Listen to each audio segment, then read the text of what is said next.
Welcome to Massey College.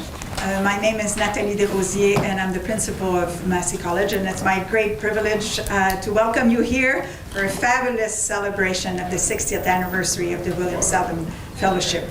The room is full here and we're so excited that you're here. And it's a good place. We haven't had that at Massey. Now we have to bring more chairs for people to participate, and we will do so momentarily.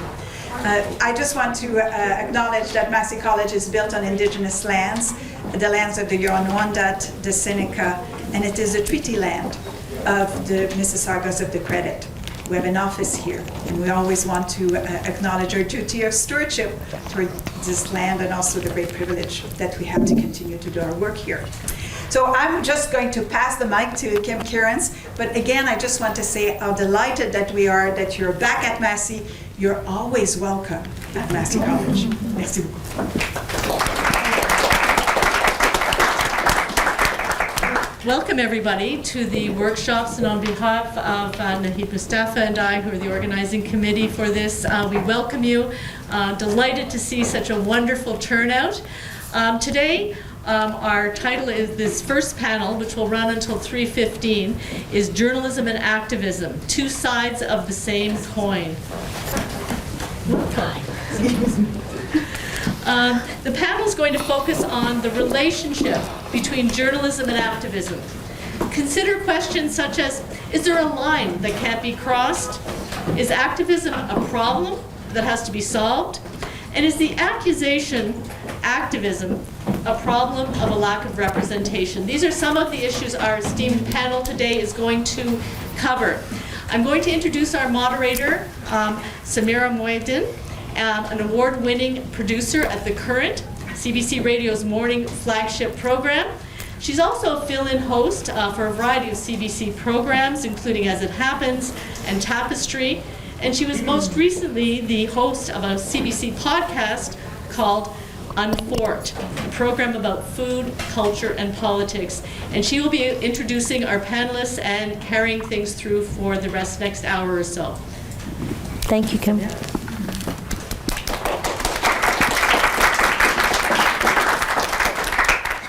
Thank you, everyone, for coming this afternoon. It's nice to wear big girl clothes and see other humans.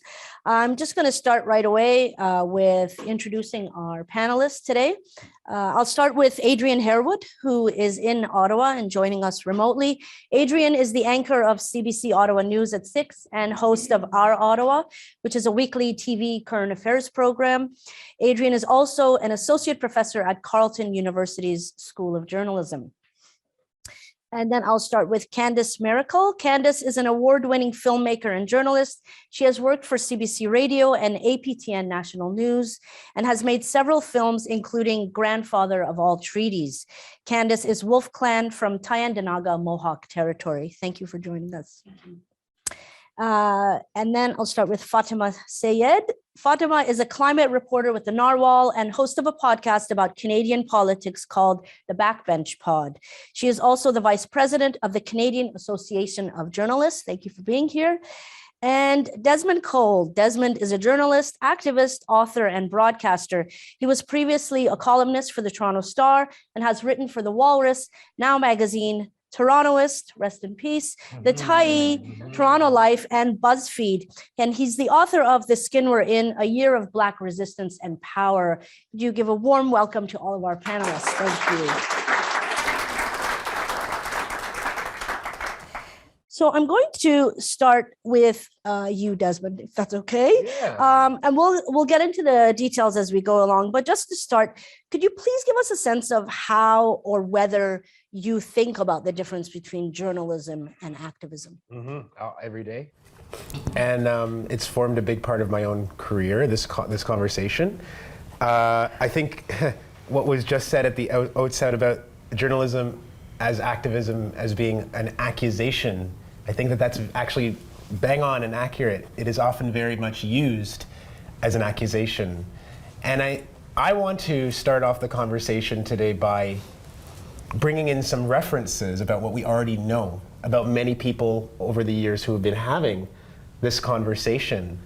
So I think about a book by Thomas Nagel in the 1980s called The View from Nowhere.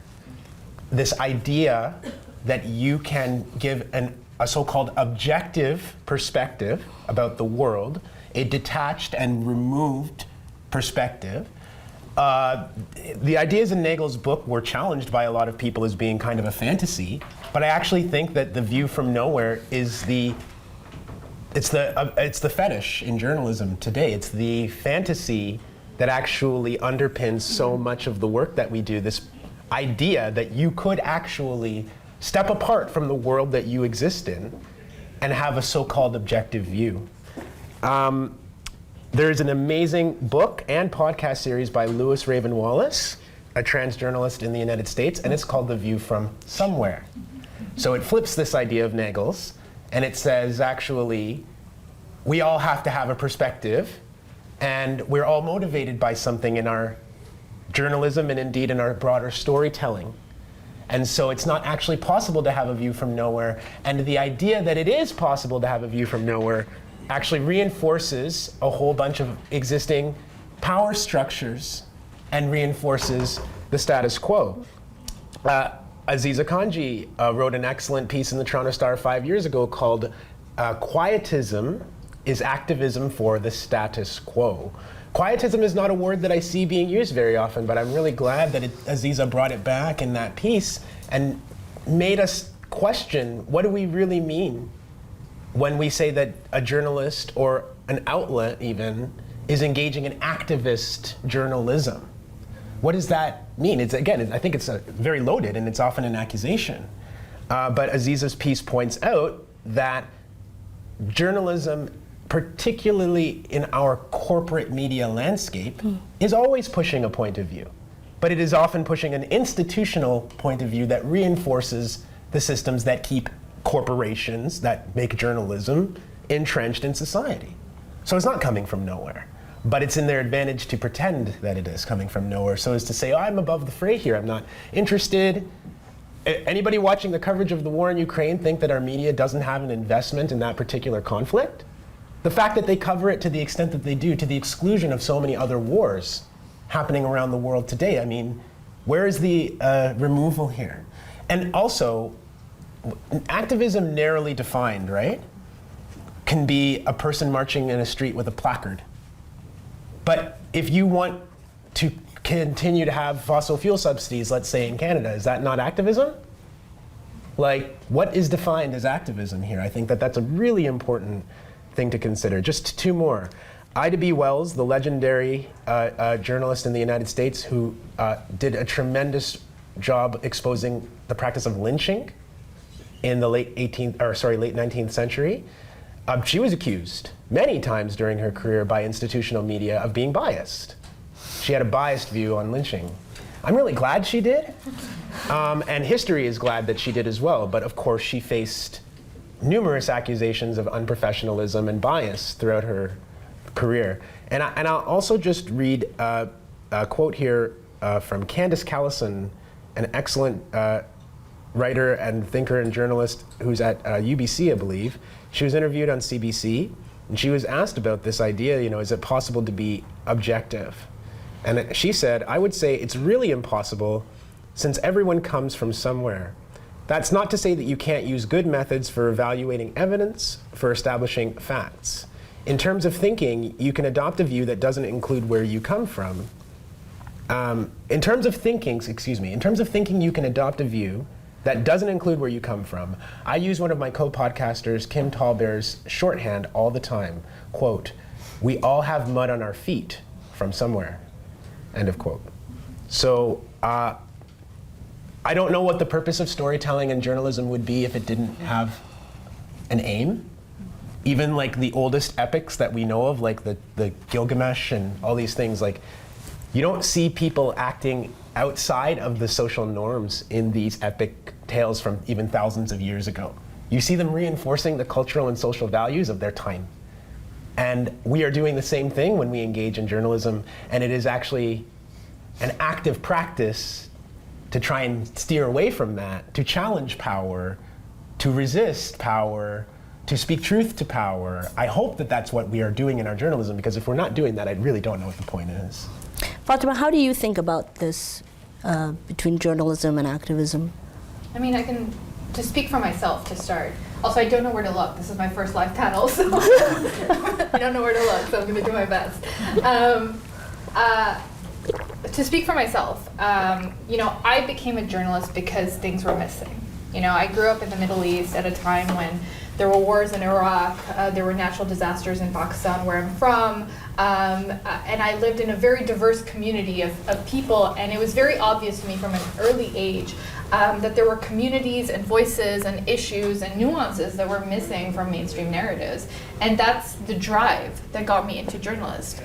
Does that mean I'm not objective? Does that mean that I inherently have an agenda? Well, yes, I do. My agenda is to include those voices and narratives and put them into the mainstream narrative, and that is a good agenda for a journalist to have. And so the nuance that Desmond is talking about when it comes to quote-unquote activism as a journalist, it's not necessarily a bad thing, and we kind of need to reframe our minds around it. I'm primarily a climate journalist right now, and I get accused all the time of, well, you're driving an agenda. You want fossil fuel companies to stop emitting. Yes, I absolutely want fossil fuels to stop emitting. I am a millennial who grew up with climate change overshadowing her entire life. That is an agenda, and as a climate journalist, if my agenda isn't to help the world reach the targets that we need to stop, complete and total collapse of the natural world, what is the point of my existence?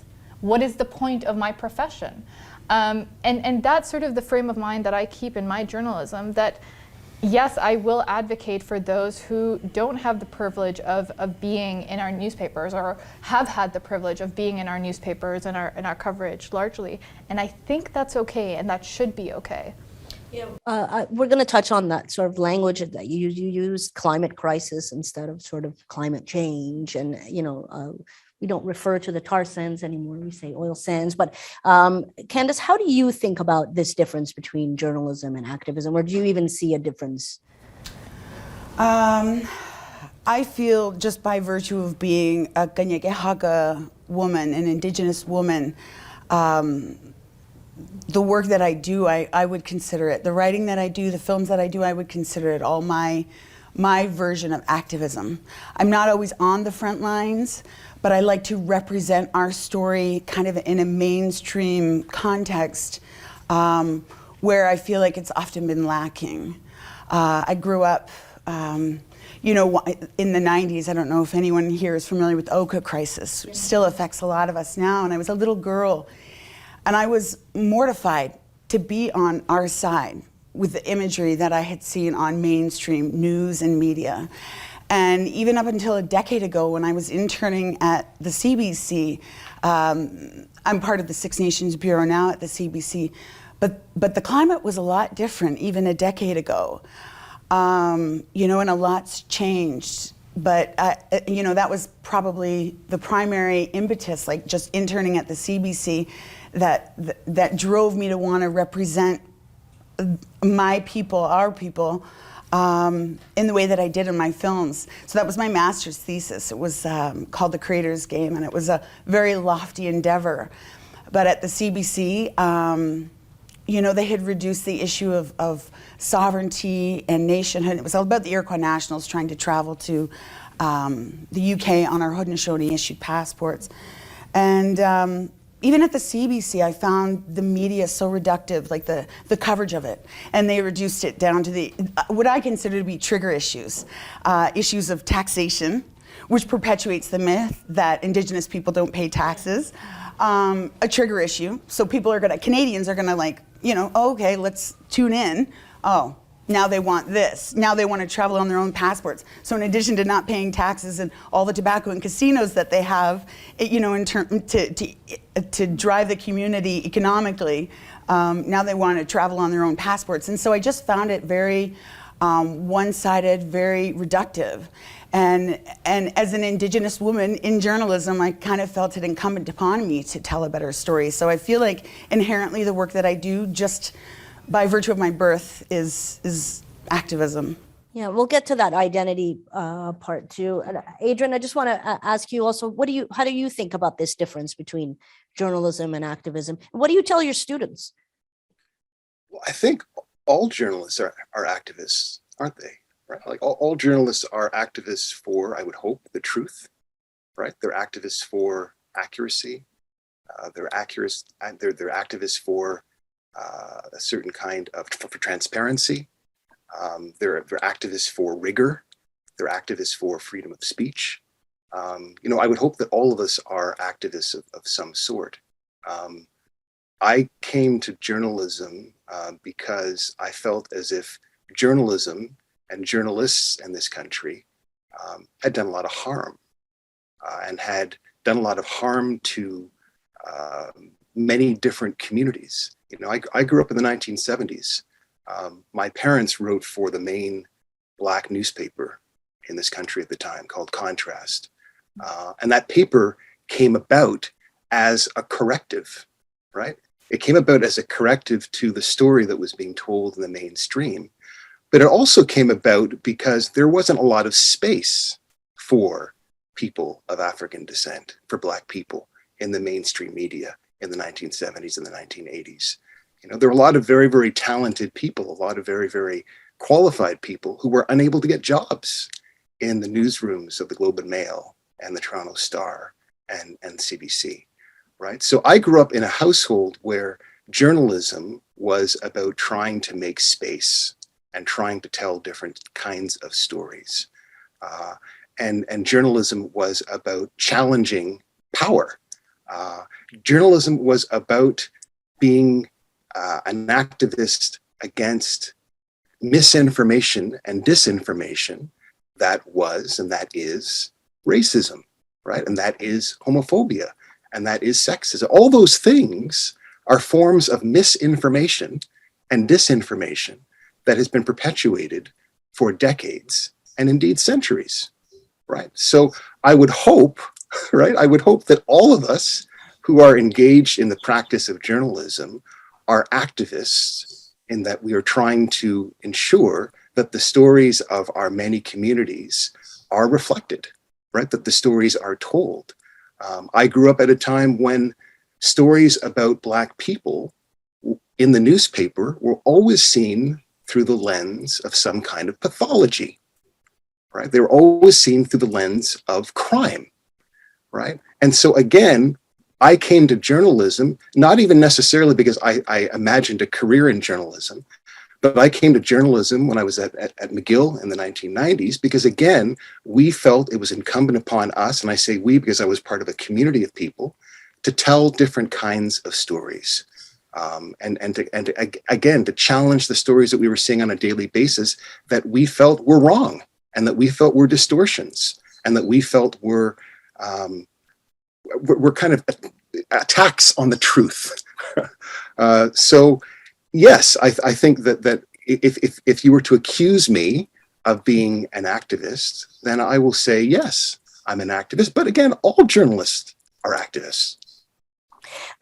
Candace, do you think there is still a case to make for the idea of objectivity, or what people refer to these days, they're also using the word impartiality? Do you think there's still a case to be made for that? I had a conversation about this with one of my professors just at a screening a few months ago. And, from her perspective, she says, we don't talk about objectivity in the newsroom or in journalism anymore, because subjectivity is the human condition, right? But what we can do is, and what I often try to do, are to employ objective methods of reporting, of presenting my story. So, yeah, I hope that answers your question. Yeah, Fatima, what do you think about that? So I think the word objectivity has become so tenuous and polarized often. I think the job of a journalist is to provide a nuanced picture. I would much rather use the word nuanced 1,000,000 times more than the word objective. Because the word objective suggests, as Desmond so wonderfully laid out with all of his examples, it suggests that we can tell stories without having an opinion on them. I cannot tell a story about a Muslim family that was killed in London objectively. I can't do that. I can't do that when I'm standing in the crowd outside the mosque for their for their memorial and crying myself. I'm not going to be objective in that. But as a journalist, I can tell that story in the best, most nuanced way possible, where I seek out all the perspectives that I possibly can and tell the story as it happened and as it pertains to the community impacted, and also, you know, with the folks who did the impacting and who are failing at doing the proper impacting in that issue. So I would much rather we use the word nuance in when we talk about journalism as opposed to objective. Do you worry about being called an activist? I get called an activist every day. I get accused of driving an agenda every single day, whether it's online or offline, in all of my works, and I wear many hats. You know, as part of the CAJ, I get called an activist for pushing the agenda of journalists on the public that doesn't want it. As a climate journalist, I'm called an activist for pushing the agenda of emissions reductions plans on people who don't want it. As a political podcast host, I'm called Justin Trudeau's best friend all the time. Desmond, I know that you're not worried about being called an activist, but what do you think about the weaponization of that term against certain people? Yeah, I think it's very effective. I've been on the receiving end, and I think it's helpful to try and flip it. So if we think about, say, somebody doggedly going after Nixon in the 70s, was that activism? When it was being done by mainstream outlets who were trying to uncover what was happening in his administration, is that activism? Or even just like stepping back and asking, well, again, as you said, what's the purpose of telling the story in the first place? Why do we all get sent to London when there's an attack on people walking in the street to cover that as journalists? Why is that obvious to everybody that it is a story? It is because there's already a social understanding that somebody running over people in their car in a targeted way based on probably their faith and identity, that we abhor that, at least that we say that we do. And so just by going, we are expressing a value. We are pursuing something that says that's not right. And we're not covering it to go and, I hope, watch people suffer and then tell the audience, well, you decide what this is. I think that would be immoral, actually. And that's why I think that the idea that some of us are being activists but others of us are not is extremely, extremely dangerous. And I use an example of this in my book. Well, I don't elaborate. It's amazing what you think you're going to do when somebody says, could you write a book, versus what actually happens. I really thought I was going to do something completely different, but if I had had more room in the chapter where I do talk about my experiences at the Toronto Star, I would have expanded and I would have talked about how here's a newspaper, as I did touch on, that took the issue of police carding, of police documenting people who are not suspected of any crime and keeping that information. The Toronto Star pursued this issue for decades and still does good work in this area. But then, on the editorial side, they will write opinion pieces that are like, the police should follow the law. And it's like, oh, no shit, should they? And given that they are not following the law, then what is your stance? But the Toronto Star was very afraid to be seen as being activist, even though what would be the purpose of doggedly going and doing FOIs and digging up decades of police records to show how they were targeting black people, to show how they're targeting poor people and indigenous folks? What was the purpose of that, if only to end with an opinion piece that says police should follow the law? But that was an institutional limit for the Toronto Star. They can be seen on activist on any number of things and then go file for awards and get awards like, look what great journalism we do. Look at all these things that we changed in society with our incredible in-depth reporting. But then you're not an activist? It is a limit where some kinds of activism in the institution are accepted and others, particularly when in this particular example, they're about the lives of black people in a white supremacist society, well then, now you're going too far. The first time I tried to use the term white supremacy in the Toronto Star, the editor tried to take it out without telling me. And I saw the amended copy and was like, no, don't do that. But this is what happens, is that some of us are allowed to engage in our activism, and if our activism really lines up with the power structures of the day, it won't be called activism. And then there's everybody else. I want to get back to what you were saying, Candace, about the CBC and things have changed just in the past decade that you've noticed.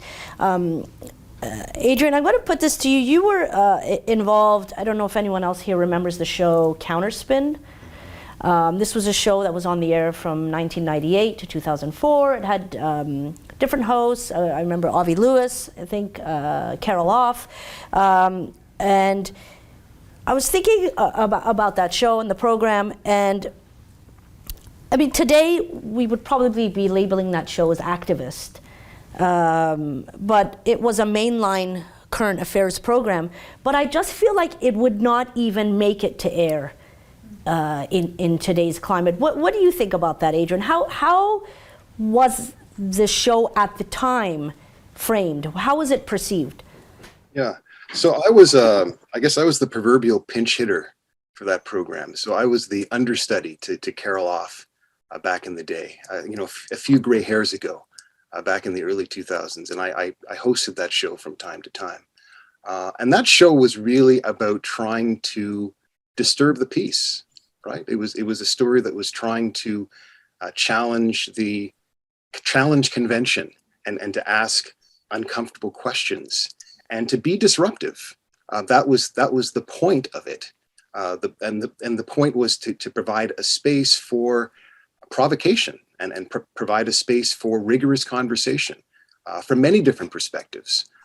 It was a show that again embraced discomfort, which is something that a lot of people maybe are not comfortable with. But it was, I don't know, it was a really refreshing show to be. It was a privilege to be a part of the show. I don't know if a show like that could happen right now, because the topics that we covered would perhaps be deemed to be too controversial, or they would be deemed to be, too unconventional, they would be deemed to be radical, when we felt that they were just the issues of the day that we needed to be talking about. So, for example, we did talk about Palestine. We did talk about Israel. We did talk about what was going on in Bolivia. We did talk about what was going on in Venezuela, right? We talked about what was going on in Iran at the time. Like we took on issues that the mainstream at that particular moment maybe was not as comfortable dealing with. I don't know if there's space for that today. That's actually one of that show was one of the reasons I wanted to become a journalist, because I thought, oh, this is great. Is this what we're going to be doing? Well, it's not.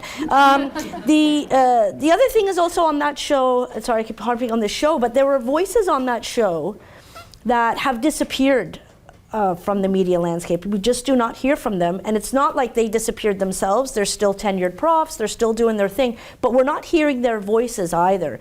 So what do you think in terms of, I'm coming back to this question, do you think that show would even get on the air today? And why is that? Why are we uncomfortable with discomfort? Again, I don't know if it would. We were very fortunate at the time. The leader, the executive director of that show is a guy by the name of Paul Jay. And Paul Jay, some people will know, he was one of the founders of the Hot Docs Festival. He was the founder of Real News. Paul Jay is someone who is kind of very, very confident. He has a certain kind of confidence. He has a certain kind of, he knows his own mind, and he's not afraid of taking certain blows. And he absorbed a lot of blows while leading that show. And so to keep a show like that on air requires a particular kind of leadership, right? It requires a leadership that is steadfast in the face of controversy and in the face of discomfort. And that's, I'm not going to say that there aren't leaders out there within our institutions who have that kind of ability, but it's a difficult thing. I'm not sure if I answered the question. No, I think you did, but I don't. I think it's a question also that's sort of not answerable. It's just it's addressing, I think, where we are today in terms of the media landscape. Samira, it is answerable. I Okay. think there's a lack of courage at the management level. Okay. I think there's a lack of courage at the newsroom management level right now to tackle issues because we are facing a public that is more vocal about what they like and what they dislike. And at a time when news media is struggling to figure out funding models and how to sustain a sustainable business and so forth, making sure that the public reads you or watches you, unfortunately, means being very selective about what you cover and what you don't cover. People in Canada don't care about Yemen. If we put that on the front page of the Toronto Star, no one's going to read that. People will read about Ukraine. Yes. And that's why it's everywhere. That's why it's on the front, like the first headline you hear on CBC all the time, every week, every day. People don't care. I wouldn't say people don't care. People have short-term memories as well, you know? Palestine happens every single year, but we don't want to talk about it. You know, the public feels very uncomfortable. It's very divisive. But we will talk about issues in the States without even thinking. It's a lack of courage. It's a lack of coverage. And, you know, if the role of journalists is to define the narrative and to actually show the public the reality as it is, not as we want it to be, then there needs to be an element of courage in saying, I'm going to write this no matter, and publish this no matter the feedback. You know, people say to me that you slam Doug Ford so much for his climate record. And yes, I do, because he hasn't done anything, or his government hasn't done anything for me to celebrate it. And I actually have a caveat. I have written some good climate stories, but people forget about them. Like, I have given Doug Ford his credit where credit is due. But that's the thing. It requires courage from editors to support their reporters when they say, hey, I want to write about this. I know it's going to make people angry, but it needs to be done. Can I pick up on that? Sure, yeah. Because when you talk, for example, about you know, the struggle of Palestinian people and the way that that gets covered, do we cover it the way we do in Canada? Like, why is it that we cover it the way that we do? It is because our media institutions and most of our government officials, no matter what their political stripe, are on one side of this conflict. They're on the side of the Israeli government. And so the coverage needs to reflect that. And if somebody, as a maverick in the newsroom, wants to depart from that, they're going to be immediately disciplined to the point where you might lose your job. In fact, I was just having this conversation with Aziza Kanji the other day and thinking, I should make a list of all of the places that I've been where I've been warned about that particular topic and what I should or should not say. But you're talking about Palestine. Yeah, the first couple of weeks that I had a radio show on News Talk 1010, I was talking to my producer, and he said, don't bring up this issue. Do not talk about the Israeli-Palestine conflict, because if you do, you're going to get in trouble here. People don't want to hear dissenting viewpoints, and we have a lot of people in places of influence in this Bell Media family who are pro-Israeli government policy right now. So if you're going to talk about it, you're going to get yourself in trouble. Best to not talk about it. And I have had, that's not the only time in my career that somebody has just, I really appreciate, by the way, that he came out and just said it. Because we are forced to work in these climates where you don't talk about it, and then what happens? We have the violence last year, and suddenly there's a controversy. Do you even use the word Palestine? And then, like, what nonsense is this? Yeah, I mean, I actually have a question here about the challenges in terminology when it comes to that. And language guides, I'm not sure how familiar everyone is, but every newsroom has a language guide, how you refer to something, and if you refer to it and if you don't. And I will definitely come back to that. Yeah, it just made me laugh that it was like, have you guys not thought of this before? Like, is this a new subject for you? But it was, again, seemingly controversial when I think it's reflecting a very specific kind of activism and bias that we want to pretend is a normal point of view. Yeah, and there was something recently in the news of the LCBO actually covering up the label of Palestine also on red wine. Yes. But I want to make a statement, and I want you to tell me if you agree or if you disagree. And I'll start with you, Candace, if that's okay. Media in Canada is a white institution, and any reporting that doesn't center whiteness is labeled activism. Agree.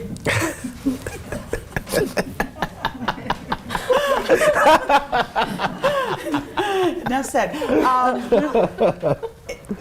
Really, I mean, as an Indigenous woman, you know, for the past decade, well, I guess now 12 years working in journalism, I mean, this is what I've found, right? I feel like there was it 2 years ago, there was an Indigenous reporter working for CBC North, and she quit on air. On air, yeah. She used the example of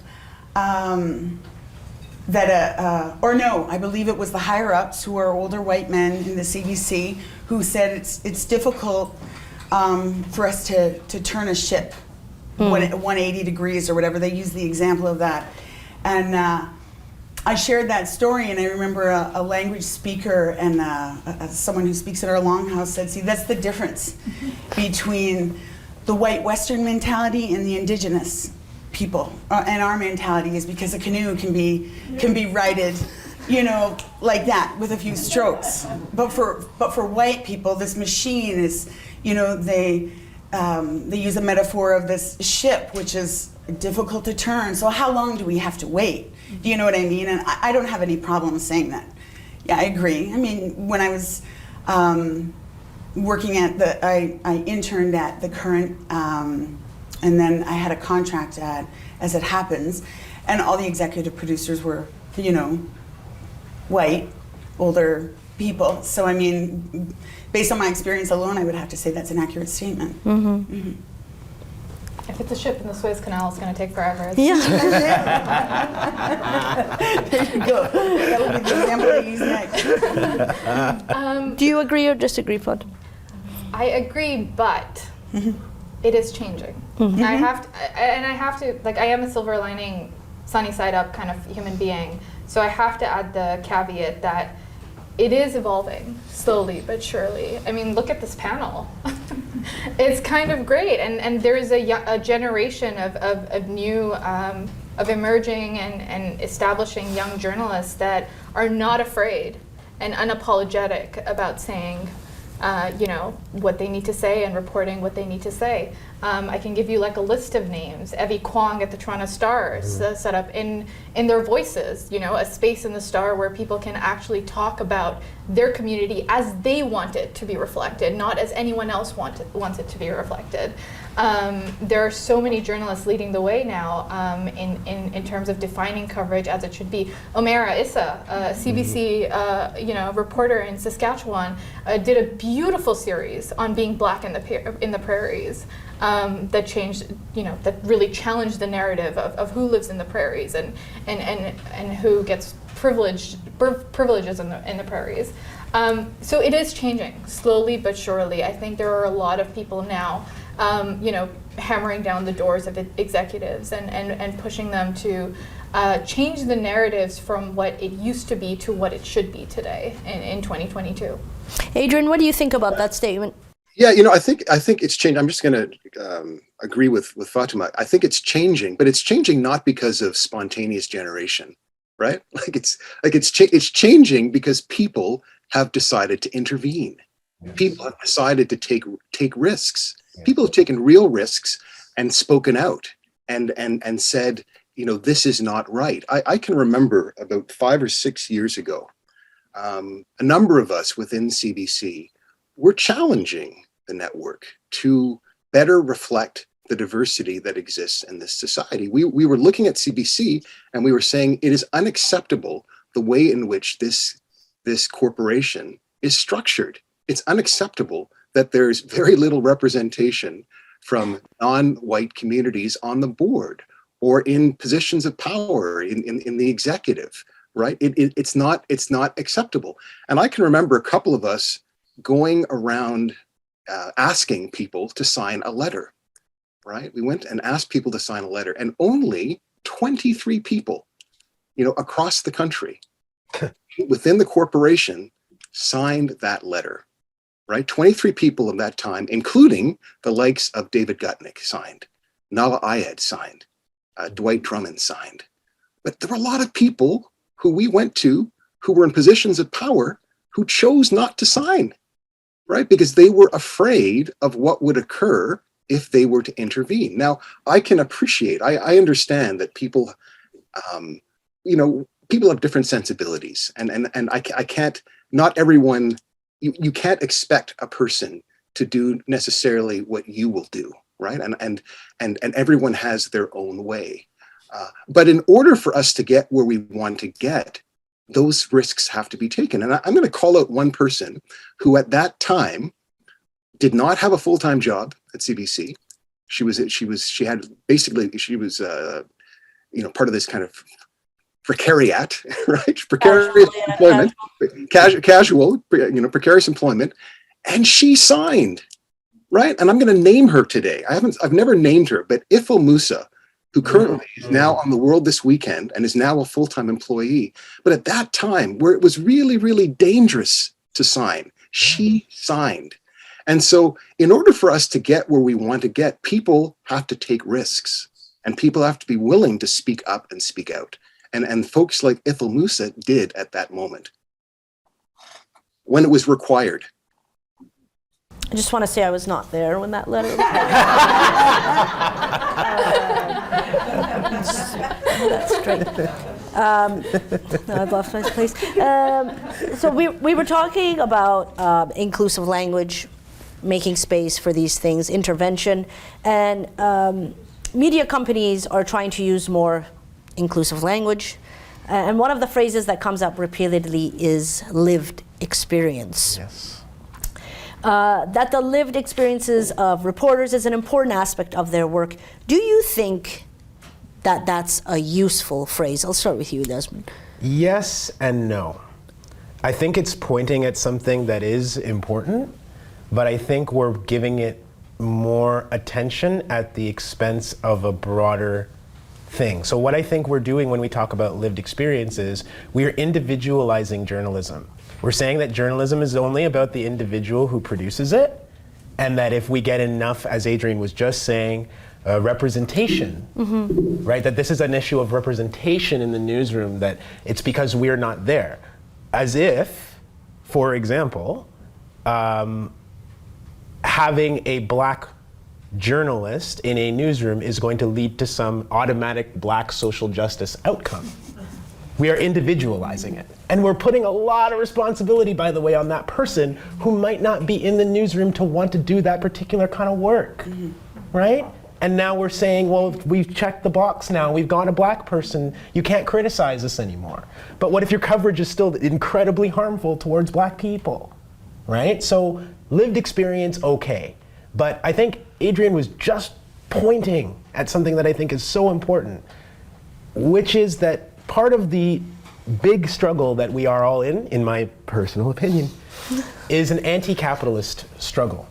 And how do you talk about anti-capitalism in a corporate media landscape? How do you do that in a world where people sell advertising in order to make money? And that is the primary objective of the business, not to make us all informed. And let's stop pretending that Bell Media and Rogers and Shaw are in the business so that we can all have richly informed lives about no, guys, they're a corporation.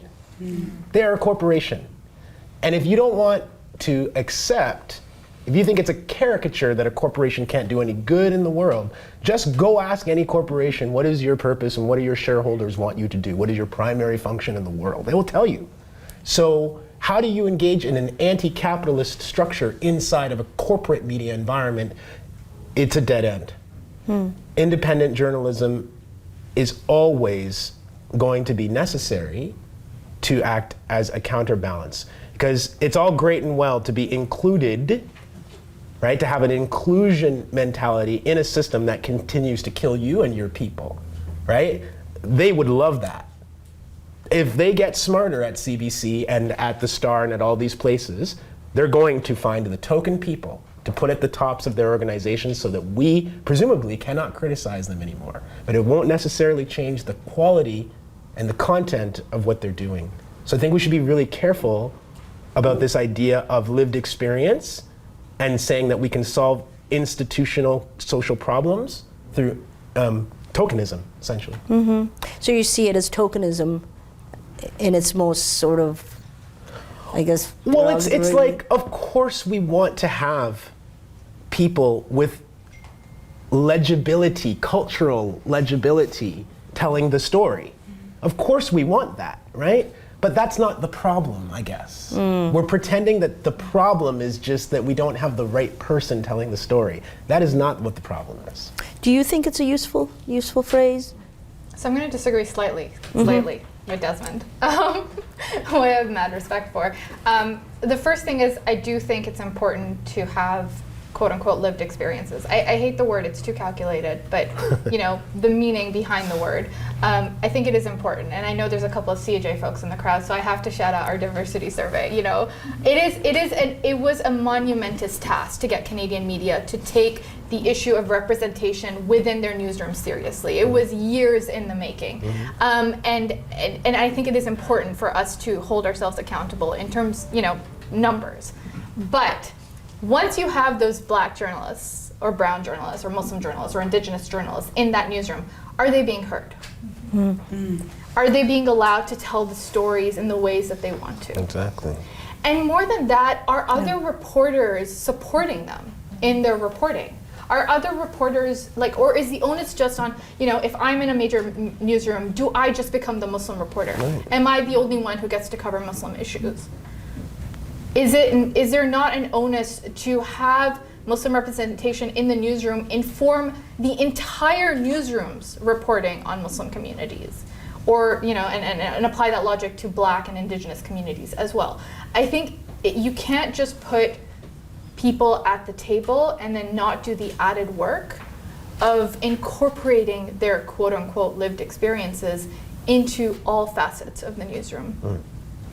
Yeah, I think it's really interesting. I was having a conversation with someone about this in terms of expertise and then in relation to activism. So there is this sense, as you said, so okay, there was this, you know, this Muslim family was run over, send the Muslim girl to go cover it, right? And that's sort of a lot of, I guess, news leaders are like, well, that makes sense. She should go cover it. Rather than maybe, I don't know, someone else go to cover it and then you can teach them, well, this is what this word means or that, you know what I mean? Like, there is this sense that you sort of have to bear all of that on you, that I'm covering all the Muslim issues. Well, then to link it back to your previous question about guides, I think that's where the work needs to be done, right? So you hire Muslim reporters, you hire Black reporters, Indigenous reporters, and so forth. Let's incorporate the teachings and codify them so that every reporter can use them. You know, when I was in J school, I'm a graduate of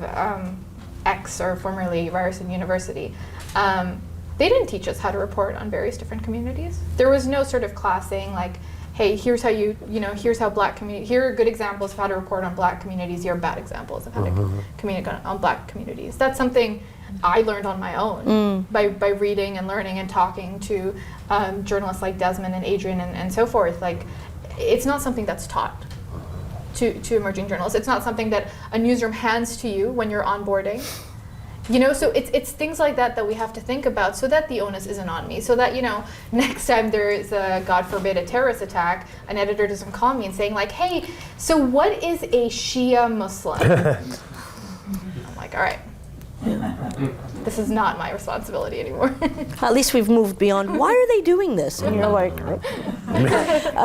Candace, I wanted to, go ahead, Adrian. Representation matters, right? Representation matters, but it's not enough. It's not sufficient.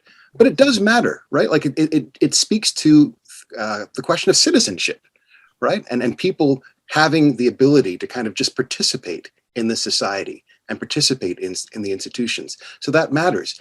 But when you get a lot of different kinds of people in the room, invariably it will change the direction of your programming. For example, at CBC 30 years ago, There weren't as many women in positions of power on the various shows. You didn't have women who were the heads of programs like The Current, or at the time, let's say Morningside, right? Or As It Happens, Barbara Frum was the host. But I'm saying most of the people in positions of power, most of the gatekeepers at CBC were men, right? Across the network. And that affected the kinds of programming that was produced, right? It affected the kinds of questions that were asked and were not asked.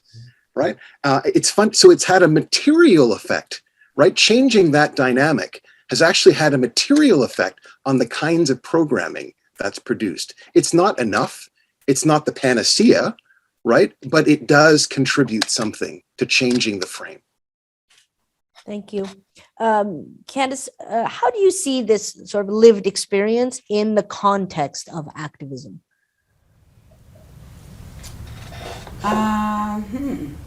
I think it's important. I think it lends an authenticity to the story, gives it a more genuine quality. I think that I guess I'm just thinking from my own personal examples and the stories that I've told thus far, but I think without my lived experience as an Indigenous woman, I think the story's lacking.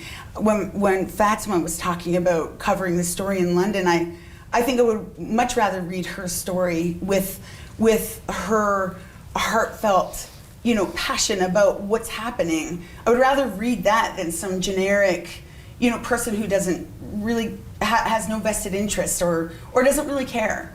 I think those stories are, I don't know. I just think they're more worthwhile. So yeah, I think context does bring a lot to the lived experience. Mm-hmm. Is there, and I'll open this up to all of you, is there a line that you wouldn't cross in your work as journalists? And I'll just put out an example. I was watching Clarissa Ward, CNN foreign correspondent. She was doing a hit, and I don't know if it was in Kharkiv or there was that bridge that was Ukraine citizens were trying to walk across it, and there was some older women who were having difficulty crossing the bridge, and she started helping them cross the bridge. And I remember watching this, and I thought, oh, like something in me just went, well, is that all right? Is that good? Is that something that you would do? Is there a line where you would say, okay, no, I can't do that? That's a good question. I mean, I went to Ferguson in 2014 when people were in uprising over the murder of Mike Brown. And as a black journalist in front of that police station with snipers on the roof pointing their guns at us, I knew that I was in a more dangerous situation than a lot of the other people who were there. And you can believe that I was looking out for other black people while I was there, and that they were looking out for me. So that if something happened, if the police stormed in, I knew that there was people in that crowd who were going to have my back, and vice versa. And when journalists do this whole embedded journalism thing, when they go into the war zone being protected by the Allied forces, I mean, is it really that different? We have to ask ourselves, this idea that we can be so neatly separated from what we cover, again, I think is truly a fetish and a fantasy. But I think it's just really important to be open, because in the world where we're trying to help our audience understand something, you can understand something by listening to somebody that you don't agree with. You can just maybe get a different perspective of your own, and then you can disagree with, imagine, you can disagree with them. So we don't have to say, don't help those women crossing the bridge, because then people won't believe in our coverage anymore. We can say this is a part of the kind of coverage that this person chose to do on that day, and you can choose to disagree with it. But what I think is interesting there is who is harmed? Is the viewer harmed by that reporter helping those women cross the bridge? Or is it that we have this, again, fantasy and fetish that we want to preserve to the extent that we would even like let people be harmed. And this really ties into covering demonstration, protest, political uprising. I can just remember like it was yesterday when George Floyd was murdered, and there were people in the streets in the United States every day for months, and journalists are getting tear gassed, and journalists are getting beaten by police, and they're going, no, no, no, media, press, you see this big press thing on my chest? I am not one of them. I am merely here to observe their suffering. I'm not part of it. Don't include me in this. And I'm like, aha. But again, as that black journalist, I know I can't do that. No one's going to afford me that press thing on my chest. It doesn't matter. I watched a black city councillor in Ferguson get arrested in front of the police station. He wasn't safe. So seeing journalists go into these kinds of situations and expect that they will be left alone, I think is also a part of this idea in this conversation in this fantasy. When I was in Ferguson, people went into big box stores and closed them down. And I was in there with them. And if anybody considered that, well, Desmond, you're part of that group, so whatever is going to happen to them is going to happen to you, fine by me. I walked in there with people. And I didn't walk in there with them to videotape and observe their suffering from a distance. Why did you go in?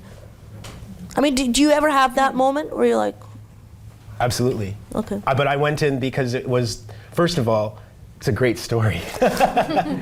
You know, you're in a place where people have been in an uprising for months, and they'll do anything to continue bringing light to the murder of this young black person. And you know that they're going to be going into these malls and on highways, and you have an inside track whether you're with people. So I wanted to be there, as dangerous as it was.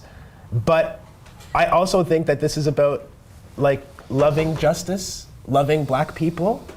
And I describe a moment in Toronto as well when Black Lives Matter took the Allen Expressway after Andrew Loku was killed. And I had a moment where I was like, I don't want to go on that highway. I'm scared. And then I thought about how everybody else who I'd been in that crowd with that day could get beat, could get arrested, and that I wouldn't feel right if I was just watching them. So, you know, I like that she helped the women across the bridge, because that's why she was there. She was not hopefully there just to watch them suffer, hopefully. We just have a few minutes left, but I also want to put this to all of you. If you could just, like in a couple minutes, what do you, is there a line that you wouldn't cross? If there is, I haven't come across You haven't it. come, yeah. I really couldn't say until I'm, in that situation where I'm kind of confronted with that. It hasn't come up, so far, and I just feel like, I agree with everything that Desmond has said, in terms of like, we're journalists, but we're also human beings, right? And it is very hard for me to separate my identity, the truth of who I am, to say that I'm this, entirely objective journalist. I'm an Indigenous person. I feel like me telling our stories is in many ways just leveling the playing field, right? There even now there aren't very many Indigenous journalists. Mm-hmm. I'm getting called to do things like this all the time. Mm-hmm. And that's not to say I feel tokenized by it. I appreciate that my voice is being heard at this time. When I first got into journalism, like as a cub reporter, this kind of discourse didn't happen. So we're having these conversations, which I think is amazing. But I've kind of gone on a tangent, so. Fatima, is there a line that you wouldn't cross? So the honest answer is I don't know, and I'm still learning. I've been in the industry for 5 years, and I stop myself a lot. I do. Again, to use the London example, I'm in that crowd. I'm watching these tributes. I'm really angry that the politicians are there and that it's become an election event. Like we're talking 8 politicians are at this memorial. Like we start with Justin Trudeau, then Erin O'Toole, then Jagmeet Singh, then all the provincial ones, then the municipal ones. And I'm like, what is going on? And when Doug Ford came on and they booed him, I had to stop myself. I was like, no, you can't do that. And I have like, I have my J school training in my head, which is saying like, don't do anything that will, threaten your ability to do the journalistic work that you're here to do. I have my mom's voice in my head saying, don't do anything that's going to get you hurt. And then I have the trolls' voices in my head saying like, don't do anything that's going to get you a death threat. So I stop myself a lot, which is the honest truth. So I don't know if there's a line yet. But you do have that internal mechanism that sort of like your antennas go up and you're like, don't do that, don't do that. I'm a female Muslim journalist of color. The antenna's always on. I'm just going to open up to, we have 5 minutes left. I'll open it up to the audience if anyone has a question. There? I'm wondering about how much you consider the people who are listening or reading to your product, let's call it that. What do you think about their makeup, what they think, what they want, who they might be? I'm just interested in how the reader or the viewer is perceived in your work. I guess the question is how much do you consider who is taking in your, she said, product or your story? How much do you take them into consideration when you're doing your work? I can answer that. I think as a filmmaker, primarily I'm always thinking about who my audience is. I'm thinking about the story that I want to tell, the message that I want to convey to my audience, and how I want them, like the takeaway message that I want them to leave my screening with. All of that is really important. So I'm telling Indigenous stories, and I guess the example of like sovereignty and nationhood when it came to the Iroquois Nationals and the Haudenosaunee passports. I want people to understand what nationhood and what sovereignty, something that we've never relinquished as Haudenosaunee people, what that still means to us. And so the reason I think probably the biggest reason why I use sports is because it's so universal, right? Everybody understands that. Canada, the US, like Europe, they all understand what it means to have your nation represented by your sports teams. But Canada and hockey is hugely important. And so I'm always thinking about the audience, and I think that's one of the reasons why I try to use universal concepts or more relatable concepts that are kind of outside, indigeneity, to convey that point. Does anyone else want to take that on? I don't care. I think, As a host of the show, I think we always have to be thinking about the audience. The audience always has to be front and center. Like our job is to be advocates for the audience, isn't it? Right? We're supposed to be asking the questions that the audience would want answered, right? We're supposed to be intervening, in order to illuminate issues and in order to help the audience kind of better understand these questions that we're engaging in. So we always have to be, at least from my vantage point, in my role as the anchor of a show or as the host of a show, I'm always thinking about the audience.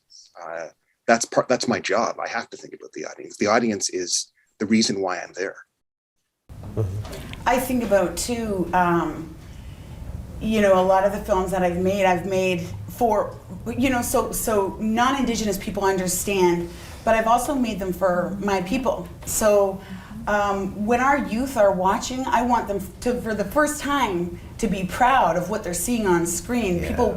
My first documentary, which was my master's thesis at X University, young boys walked away wanting to play lacrosse and wanting to watch the movie again. That moves me, that inspires me, because it's more than, oh, look at the poverty porn, look at the stray dog on the res, look at, I don't know, growing up it was like people huffing gas and the Oka crisis, and then you had lasagna, and I mean, even lasagna was like I know, yeah. Okay. I love the but I mean, like, or the blockades that happen in my community is quite famous for blocking the railway and the roads. But I wanted our people or our youth to know that there's more to our stories than what you're seeing on mainstream news. And so I think about my audience all the time, and I especially think about and then there's an accountability as well to people in your community, and Indian country is small. So, you know, if they know your grandma, you better make sure you told that story right. You got that quote down. So, yeah, that always occurs to me in my work, for sure. And that accountability piece is so important. Again, I have tremendous respect for all of my colleagues, but we come to journalism, we come to the newsroom from different places, don't we? Right? Like we come with a different sense of responsibility sometimes to community, right? Like I'm in journalism in large part, and it's not that I'm selfless or anything. It's just the way in which I came to be. You know, I'm there because of the community, right? I'm there, and so I am accountable. I do feel accountable. I do feel as if people are watching me and they have expectations, and I know that the previous generations made sacrifices, right? So that the likes of me could be present, could be on this panel today. And so that means that I have to do my utmost to make space, right? And if that means being called an activist, well, so be it, right? Because you have a mission, right? We're mission oriented. We are there in order to change things within, so that finally, this is an institution which all of us can embrace, right? This is an institution that will tell our stories, right? That we will no longer be absent from the storytelling, right? And that we can actually speak up and sometimes disagree and still be part of the institution. So absolutely, yeah, sorry. I said we hope we'll still be part of the institution. Can I just really quickly return to this idea about like where the line is and is there anything that you wouldn't do? Because I'm really thinking about it now too. And I think the thing we shouldn't do is lie, or we shouldn't obscure what it is that we're doing. So at least they showed the person on the news helping people instead of pretending that that didn't happen. And I think that's good. I was watching some CBC coverage recently where a woman was in a nursery in Ukraine and she was crying. And the journalist said, you know, I have young children at home too. And it was on camera, and the camera was pointed at the CBC journalist when he was saying that to her. He was comforting her. And I like that they showed it, because he probably comforted her, or he probably would have done it off air anyway, and you wouldn't see it, but it still happened. Just because they didn't put it there doesn't mean it didn't happen. And this is very personal for me too, because I was basically constructively dismissed from the Toronto Star. I was given an ultimatum: don't do what you do out there in the world. A couple of things. First of all, Andrew Phillips, the editor-in-chief, or the editor at the time, said, he showed me this rule, and the rule said you shouldn't be the actor and the critic. You got to pick one, basically. Why do then you get Black Lives Matter to write an op-ed in the Toronto Star about something that they are doing or something that they believe in? All you do is say at the bottom, this person is from blah, blah, blah, blah, right? You let people know, show it. Like, be open about it and let people disagree, decide, whatever the case may be. It really hurt me that he did that though, because I didn't, I was involved in a demonstration at police headquarters, for which I was, reprimanded essentially by the newspaper. But I didn't go and try to write about what I had done. I just did it and went home. I wasn't being the actor and the critic. I have a life, right? Outside of the once a week that I was being allowed to write at that newspaper. But I do think, and I'm saying this to get to, I do think that if you're involved in something like as an organizer, if you're involved in a movement, if you're involved in an organization, if you're involved in something, the transparency does have to be there, and it shouldn't be hidden. So when Leslie Roberts was dismissed from Global because he had a consulting company, and people from his consulting business were appearing on the air, the problem with that was that they didn't tell anybody. Yeah, that's the right? disclosure. Yeah, it's the lack of disclosure. And so I think that that is a very important line that we should all be observing, is that when we have conflicts, when we have interests, when we have biases that are familial or those kinds of things, we should be out there with them so that people can use that to help evaluate it. And I will say then too, of course, that when you are like playing the objectivity game, but you always have to be disclosing things. I watched Steve Paikin interview Jean Charest the other day, and he made a joke about how like, oh, my son and you wrote an op-ed together, and he made this joke about like, I have to declare conflicts all the time these days. And it's like, you really should have been doing that before though. His wife ghost wrote a book for Patrick Brown and nobody knew about it until very recently. And he wrote an article, yeah. Right, yeah. and it's not to say that if you're Steve Paikin, your wife can't work with the Conservative Party. Just tell us. Can I go back to her question real quick? Sure, yeah. So I think we'll wrap up in a minute. I'll give you 1 minute. Yeah, okay. go for it. Very quickly then. I don't care about the audience. I mean, not to say I don't care about you guys, but my mentor's in the room, so I care about her. I don't care about the audience because my job isn't to care about them. My job is to inform them to the best of my abilities. And if that means challenging the very perceptions that made the audience be who they are, if that means challenging the very reality that the audience knows and lives in comfortably, then so be it. The problem is that if I do that, and when I do that, and hopefully I do that enough in my job, is the audience will hate me. And that's the relationship that we have to struggle through right now. And that's the hard part about this journalism activism conversation we're having, is that I think there needs to be greater media literacy and greater understanding of the role of journalism is not to feed you the reality that you want. It's to feed you the very complicated, often gruesome, often harrowing reality that exists right now in pockets of society that you may not frequent or understand or even realize exist. And if we're doing our job well, we're doing that, and you might hate us for it, but we're going to keep doing that. But can I say something? We're not pandering. I'm not suggesting in any way that we pander. I didn't No. say that. Nobody thought that you were suggesting that. No, but I do think we have to be aware that the audience is there, right? And I'm the even this whole idea, even this idea though of trauma-informed journalism, right? Or even the fact that before we show something that's particularly graphic, right? We warn people. We inform the audience that this is going to happen, right? So we have to be aware that people are watching, right? And that the messages that we are conveying will have an impact, right? We have to be aware of that. Hopefully we'll have an impact. I think that's a great place to stop. I just want to thank all of you for joining us today. Thank you to Massey College.